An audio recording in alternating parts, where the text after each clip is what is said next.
They are now the third largest ethnic grouping in Canada, coming in next only to East Indians and the Chinese, the largest Asian community in this North American nation. Filipino presence in Canada is strong, particularly in Ontario in the east, where they number close to 170,000, and in British Columbia in the west, where they number about 70,000. There are also sizable Filipino communities in the provinces of Alberta, Manitoba, and Quebec. Filipino presence in Canada is exemplified by this sign that can be found in the Vancouver suburb of New Westminster City, located along the Fraser River, British Columbia's economic lifeline. The Fraser River empties into the Great Pacific Ocean, and where it does, one can find the metropolitan offspring of the marriage between Deepwater Port and Transcontinental Railroad. This is Vancouver City, considered North America's Asian capital, where Filipinos are also the third largest non-white, non-European group of people.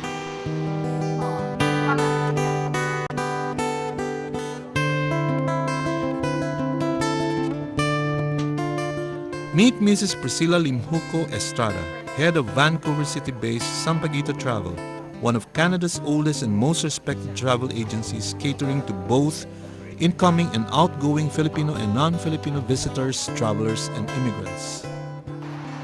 Mrs. Estrada, who migrated to Canada in the 70s, runs her travel business from this office located in another Vancouver suburb, the city of Richmond, reputedly the largest and most prosperous Chinatown in Canada.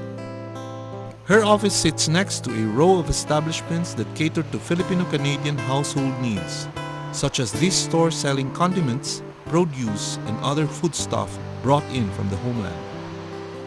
We asked Mrs. Estrada what it's like to be a Filipino-Canadian. Well, we came here in 75, so we've been here a long time. And so to start with, I had to start as a salesperson, so I started in the department stores and all that. And then we bought this agency only in late 82. When you come into Canada, you really have to start from scratch, so to speak. You have to be open to getting any kind of job. You cannot choose, so you adapt. You have to adjust, and you have to adapt to whatever is there. But in the whole, everything is fine. I mean, and you cannot have anything more comfortable than what we have now.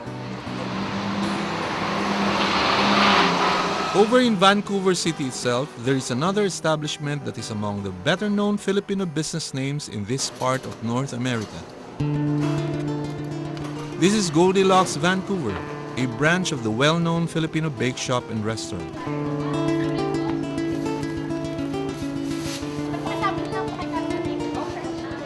And this is Mad Shi, another Filipina who migrated to Canada in the mid-80s, who is now Goldilocks Vancouver's managing director. We also asked Mad Shi, an ethnic Filipino-Chinese born and raised in Manila, how it is to be living and working in Canada. I've been here 21 and a half years. Yes, my family moved to Vancouver in 1984. Yes.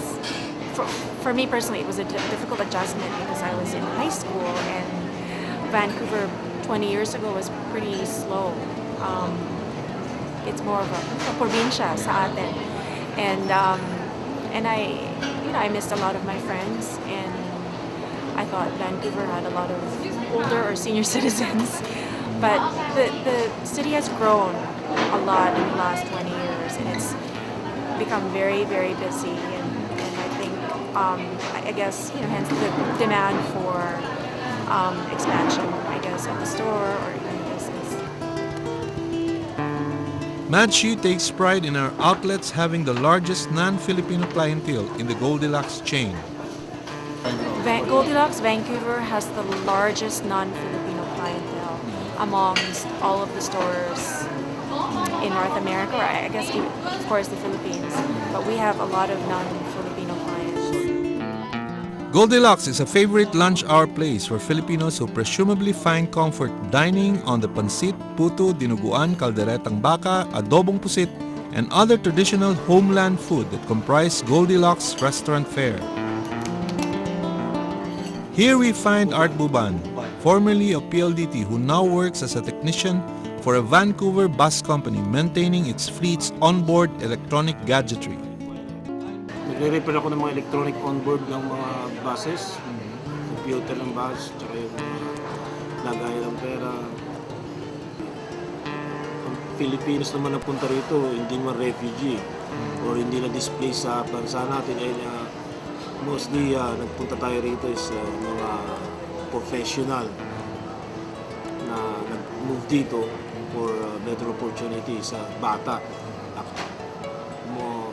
Siguro mga 90% kaya nag-move dito is for the children. Hindi para sa, it's for the children. There's also Gwen Jafarian, Ruma Lariosa, and Emily Das, employees all of P&O Ports Canada, a major stevedore company, who all testify to the hardworking nature of Filipinos that Canadian employers value most. I've been here for 5 years now. No, 6 years. I work at P&O Ports Canada as a credit and collection officer. That's my new title. Very friendly, and there's a lot of Filipinos. Sometimes I feel like I'm in the Philippines.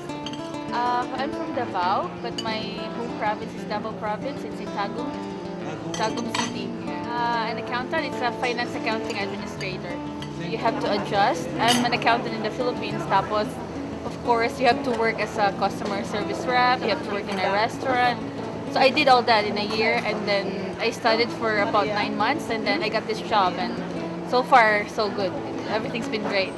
It's just like that. So you have to adjust, and eventually, if you persevere and work hard, you'll get all of it. Like, you'll be successful. Like, for me, I'm not really, hindi pa ako successful na kung saan ko gusto, but I'm going there.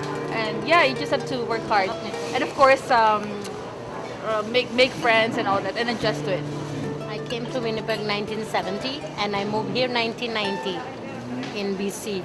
I'm a senior accounts payable at the same company, P&O Ports. Among the three of us, I'm the senior among the three of us. Kasi 13 years na ako sa company.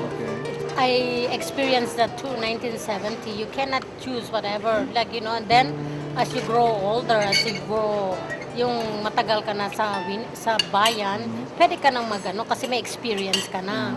Sila, mga puti, mga Canadians, they admire Filipinos because Filipinos are hardworking people.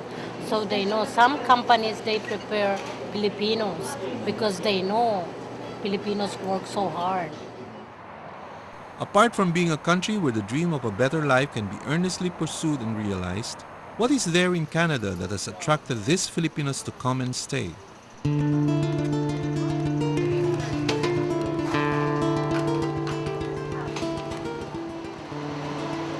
Traveling through British Columbia and meeting Canadians for the first time, one finds an answer. There are two answers, in fact. One is the Canadian temperament. Canadians are probably among the friendliest peoples in the Western Hemisphere.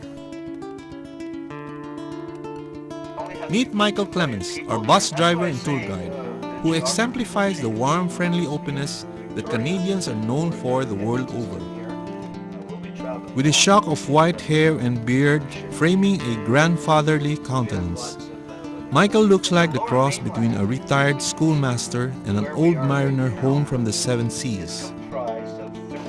Michael, in fact, was a sailor, a member of the Canadian Royal Navy in his younger days who saw action during the Korean War and who knew the Philippine city of Olongapo back in the days when his ship was berthing at the American Naval Base in Subic. Never drink with more than 2 rum and cokes in you if you're driving in the snow. Michael is a voluble walking encyclopedia of Canadiana, who regales us with cheerful banter while he drives us through a countryside swathed in the white robes of winter. Get your tires in snow. But you'll see that there's smaller spruce trees here now and grassland. One of his favorite topics is the Canadian landscape and climate, and how these change as one goes farther inland and away from the Pacific coastline.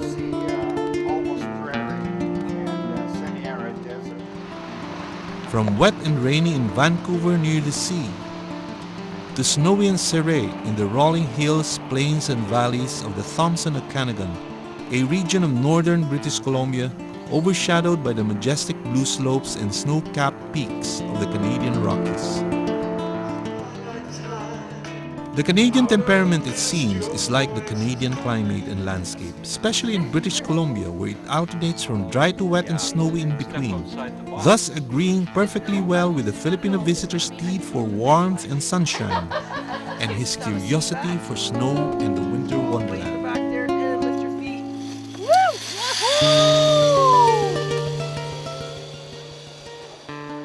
British Columbia is full of natural and man-made attractions that make for an unforgettable value for your money's worth experience for Filipino business and leisure travelers.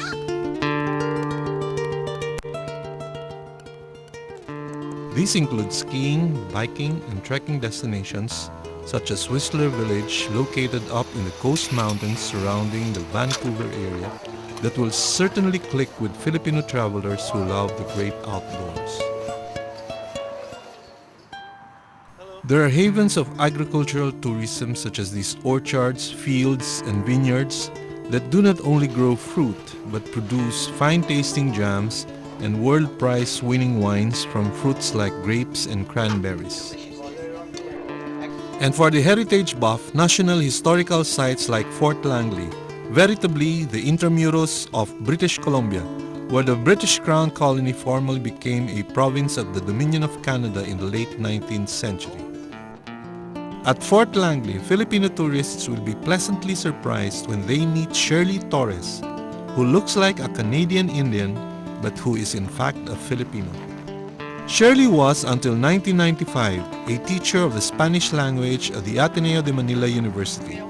Today, she is one of Fort Langley's heritage interpreters, in charge of guiding Asian and Hispanic visitors through tours of the National Historical Site.